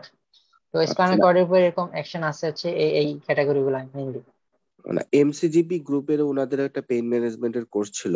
ওনাদের যে অ্যানেস্থেশিয়ার উপর একজন কনসালটেন্ট উনি ক্লাস নিয়েছিলেন, উনি হ্যাঁ, আসলে মায়োলাক্স, ব্যাকলোফেন এগুলো ইউজ করেন না, উনি সাইক্লোবেনজাপিন ইউজের কথা বলছেন। তো ইউজ এনে করা যেতে পারে। হ্যাঁ, উনি বলছেন সাইক্লোবেনজাপাইনও যে হচ্ছে আমাদের হতে সেন্ট্রালি পারে, অ্যাক্টিং, কিন্তু উনি এটার কথা হ্যাঁ বলছে, জি। আসলে উনি রিকমেন্ড করছে। এখন তো কনফিউশনে, আপনি একটা বলতেছেন, আমরা তো নর্মালি মায়োলাক্স, ব্যাকলোফেন ইউজ করি এবং স্যারদেরকে বেশিরভাগ দেখেছি এটাই ইউজ করতে।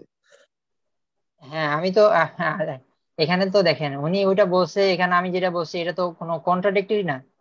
ও সাইক্লোবেনজাপাইনও হচ্ছে আপনার ব্রেন এন্ড স্পাইনাল কর্ডের সেন্ট্রালি অ্যাক্টিং মাসেল রিল্যাক্সেন্ট, কিন্তু আর ব্যাকলোফেন, তারপর হচ্ছে রিলেন্টাস, তারপর হচ্ছে আপনার টলপেরিসন, এগুলো সেন্ট্রালি অ্যাক্টিং মাসেল রিল্যাক্সেন্ট যেগুলো ব্রেন এন্ড স্পাইনাল কর্ডের উপর কাজ করে। এই ক্ষেত্রে কমনলি যেগুলা ইউজ করা হয় আর কি, টলপেরিসন, ব্যাকলোফেন, এগুলাই কমনলি ইউজ করা হয়। এখন ওই স্যার ওইটা ইউজ করেন, দেখে যে ধরেন যে অন্যগুলা দেয়া যাবে না, আর ওইটা দিচ্ছেন যে ওইটাও দেওয়া যাবে না, আমি তো এরকম বলতেছি না।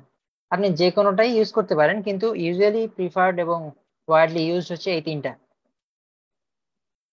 আমরা যদি মায়োলাক্স, ব্যাকলোফেন ইউজ করি, কতদিন পর্যন্ত এগুলা হাইয়েস্ট ইউজ করতে পারবো? এনএসএর যেরকম আমরা প্রয়োজন অনুযায়ী 1 বছর, 2 বছর, 3 বছর ইউজ করি, এই হ্যাঁ, এই মাসেল রিল্যাক্সেন্ট গুলো আমরা কতদিন ইউজ করতে পারবো? হ্যাঁ, এগুলো হচ্ছে 1 থেকে 2 সপ্তাহ।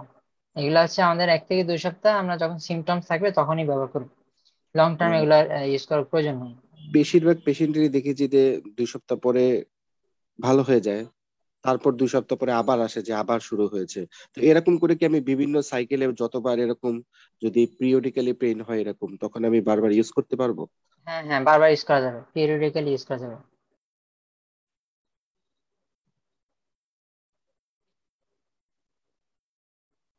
অস্টিওআর্থ্রাইটিসে যেরকম ডুলোক্সিটিনের একটা রোল ছিল, আহ, এখানে কি ডুলোক্সিটিনের কোনো রোল আছে? ডুলোক্সিটিনে তো ওই যে মেনলি সে কি করে, আমাদের ওই যে টিসিএ বা প্রিগাবালেমিন টাইপের যে টিসিএ যে অ্যাকশনটা, মানে আমাদের স্পাইনাল কর্ডে সে সেন্সেশনটাকে কমাবে। ডুলোক্সিটিন হচ্ছে এসএনআরআই, এখানে সে লোকালি সেরোটোনিন এবং নরএড্রিনালিন কনসেন্ট্রেশন বাড়ে, পেইনের পারসেপশনটা কমাবে। তো এই ক্ষেত্রে আমাদের প্রথমে মানে দেওয়া যাইতে পারে না এমন না, নিউরোপ্যাথিক পেইন হলে তো ইউজ করা যেতে পারে, কিন্তু আমরা এই ক্ষেত্রে প্রিফার্ড হচ্ছে আমাদের প্রিগাবালিন বা টিসিএ এগুলাই। এগুলা ডুলোক্সিটিন, প্রিগাবালিন এগুলার থেকে কি মানে কোনটার ব্যাপারে অনেক সময় দেখা যায় পেশেন্ট স্কুলে ভার্টিগোর কমপ্লেন করে যে মাথা চক্কর মারে, মাথা ঘুরায়, এসব কমপ্লেন করলে আমি কোনটা চয়েস করতে পারি? অ্যামিট্রিপটাইলিন, প্রিগাবালিন, ডুলোক্সিটিন, কোনটা একটু কম করে এই সিমটম গুলা? প্রিগাবালিন এর ক্ষেত্রে একটু বেশি করে, প্রিগাবালিনের এই সিমটম গুলো একটু বেশি, বা একটু হালকা মাথা ঘোরানো বা বমি বমি ভাব, এগুলা প্রিগাবালিন একটু বেশি করে আর কি। যদি এগুলো আমি প্রেসক্রাইব করি, ইনিশিয়ালি কি আমি 1-2 মাস দিয়ে তারপর কি বন্ধ করে দিব, নাকি কন্টিনিউ চালাতে পারবো? যেগুলো যদি এগুলো তো ক্রনিক পেইনটাকে আসলে কমায় আসলে। হ্যাঁ, এগুলা ইনিশিয়ালি ওই যে 1 মাস, 1 মাস ফ্রি দেওয়া, এরপরে যদি পেশেন্টকে বলা যেগুলো অফ করে দেওয়া, যদি পেশেন্ট পেইন ফ্রি থাকে তখন সে এক্সারসাইজ করবে, এরপরে যদি এক্সারসাইজের দ্বারা কন্ট্রোলে না হয় দেন আবার আমরা পরবর্তীতে রিশিডিউল করে আবার ড্রাগস দেওয়া যেতে পারে। মানে জাস্ট লাইক এনএসএইড এর মতো? হ্যাঁ, হ্যাঁ।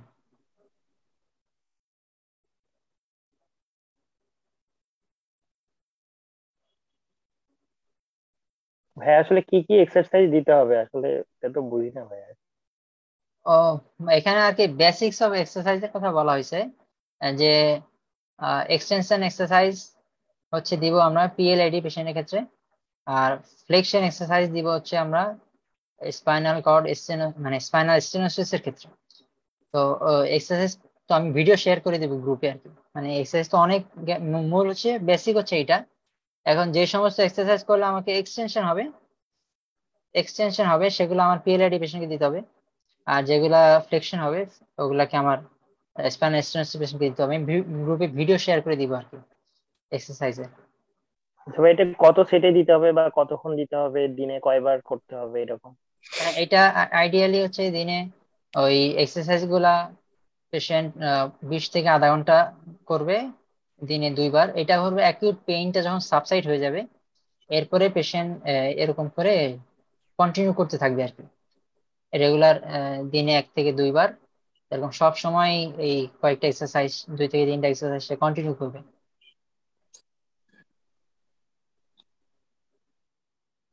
একটা কেস শেয়ার করি।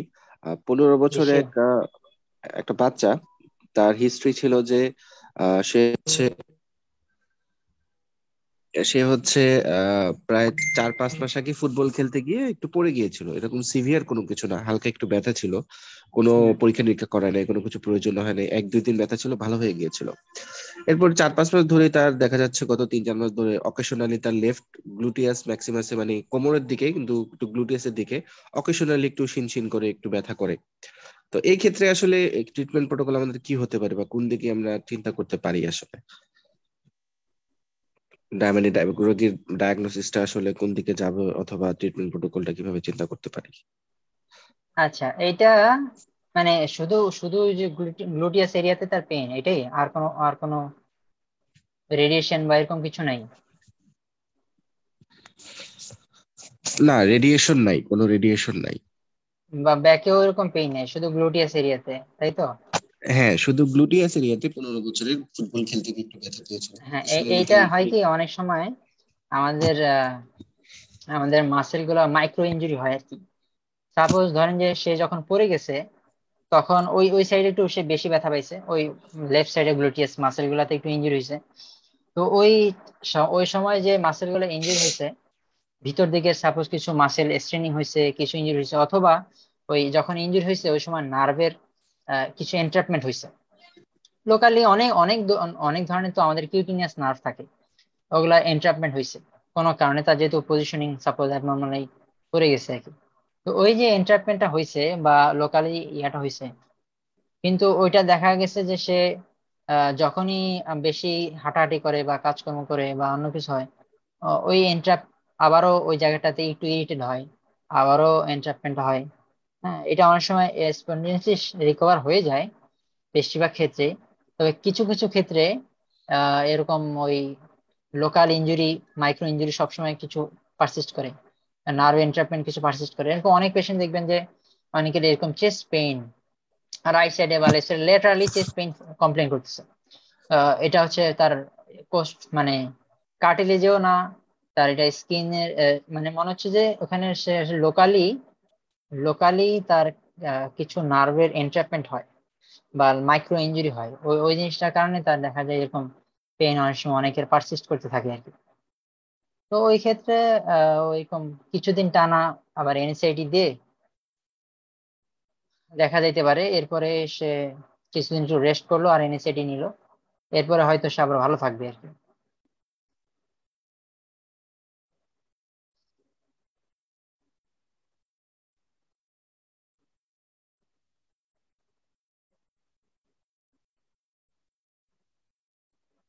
আর কোনো কোশ্চেন?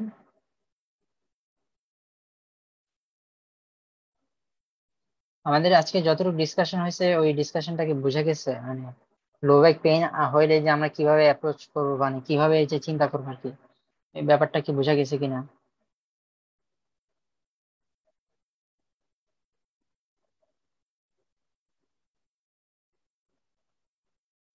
জি, বোঝা গেছে।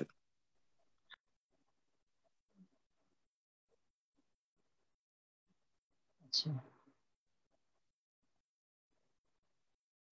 আর কারো কোনো কোয়েরি আছে এই বিষয়ে?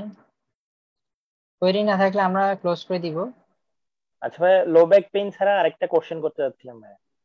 জি শিওর। আচ্ছা, এই যে টেনিস এলবো বা গলফার এলবো হলে এক্ষেত্রে কি আমরা কি এক্সারসাইজ দিব ভাইয়া, যখন ইমপ্রুভ করবে, অ্যাকুট পেইন সাবসাইড করবে? হ্যাঁ, এক্সারসাইজের সবগুলারই বেসিক রুলস হচ্ছে যখন অ্যাকিউট পেইন আছে ওই সময় এক্সারসাইজ করা যাবে না। হ্যাঁ, এক্সারসাইজ করলে তখন তাহলে পেইন আরো অ্যাগ্রাভেট হবে। যখন পেইনটা তার সাবসাইড হবে এরপরে সে এক্সারসাইজ করতে পারে আর কি। আচ্ছা ভাই, টেনিস এলবোর ক্ষেত্রে আসলে কি এক্সারসাইজ দিব ভাই, এটা আসলে একটু সমস্যা ছিল ভাই। টেনিস এলবোর ক্ষেত্রে জি ভাইয়া, টেনিস টেনিস এল এলবো। টেনিস এলবোর ক্ষেত্রে তার হাতে ওই এক্সারসাইজ সম্বন্ধে ওইটার এক্সারসাইজ আমার খুব বেশি একটা ধারণা নেই। ওইটার ক্ষেত্রে কোনো পার্টিকুলার এক্সারসাইজ আছে কিনা এটা আমার আইডিয়া নাই আসলে, অ্যাকচুয়ালি দুঃখিত। আচ্ছা ভাইয়া, থ্যাংক ইউ।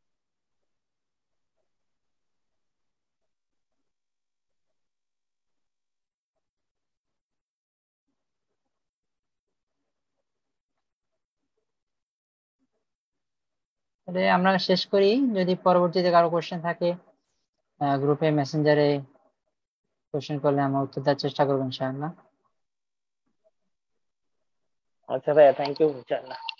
ঠিক আছে, আসসালামু আলাইকুম।